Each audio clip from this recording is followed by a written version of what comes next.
This is how the Holy Ghost fell on the disciples of Lord Jesus Christ, or sat on them. Let me take us to how it began when Lord Jesus was resurrected and when he went to heaven. He told the disciples that he will send the Holy Spirit, that is going to comfort them. And what? The Holy Spirit then was a promise. The Holy Spirit then was a what? Was a promise.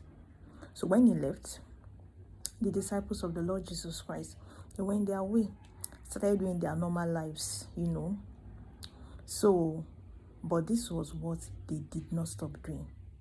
They never stopped praying. They have a time they go, they have an an upper room. They gather together there. They pray. They break the bread, that is the communion, every single day. It's not that they don't have work to do. It's the same God that said that if we don't work, we shouldn't eat. They have what they are doing, but there's time for everything. Yes. So they have that time. They go every single day. They have time to pray.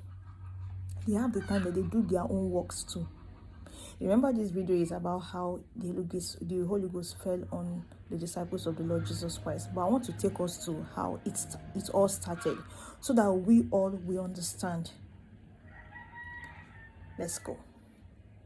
As they continually do all of those things, praying, gathering, breaking bread daily, one day, God said, I want to send them the promise. Who is the promise? The Holy Spirit. They never prayed for the promise of God. They never prayed. They just focus on their relationship with God. They do what they ought to do. They focus on the center of the will of God for their life. They are praying. They are breaking the bread daily. They are hearing the word of God daily. So God just thought that, yes, it is now time for me to send the what?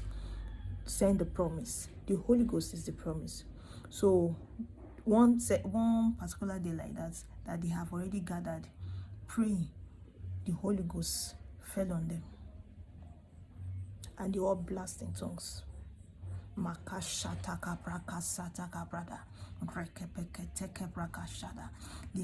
they are praying in tongues, some of them now discover that this one is speaking my own language. It's not, I don't know, from so. Can they be speaking another language? The Holy Ghost fell on them, and all of them started what? Praying in tongues. Some of them mocked them, and they were like, these people are drunkard. They are drunk. They don't know what they are doing. But you know what? Peter, by the help of the Holy Ghost, stood and preached the gospel. He spoke to them. He said, during the day like this is not about drunkenness. This is the promise. This is the promise. So you see, we are not to pray for the promise of God.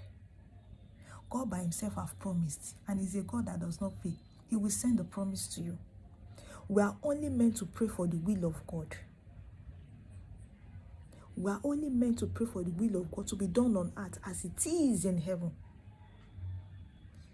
It's just like I love using this example of parents promising a child, I'm going to buy you a bicycle, I'm going to buy you a bag. That child will just believe, okay, thank you. Even when they've not received it, thank you. And one certain time or one particular day like this, you just see their parents take the bag that I promised you. The child never prayed for the bag. The child never prayed for the bicycle. That is how God is. Even greater and more than that. So if our earthly parents can do that, the promises of God are not meant to be prayed for. But you and I are meant to pray for what? For the will of God. So that was what the disciples of Jesus Christ was just doing.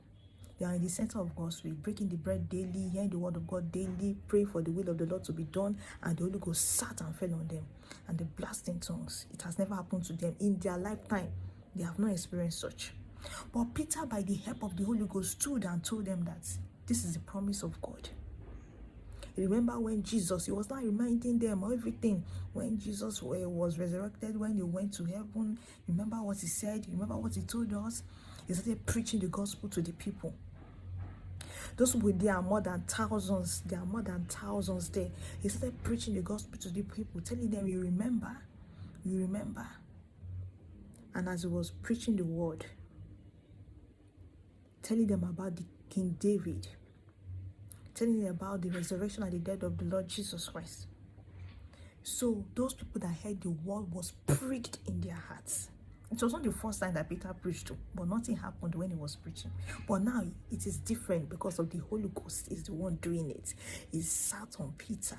The Holy Ghost is what? The one speaking through him. So they were pricked in their heart and they were like, what should we do? And Peter said, repent. Repent, and ye shall be what? Baptized. So before all of these things happen, the disciples of the Lord Jesus Christ did not stop praying. Before the Holy Ghost fell on them, they did not stop praying. They did not stop doing the will of God. They did not stop breaking the bread, eating the communion. They did not stop fellowshipping. They did not stop worship.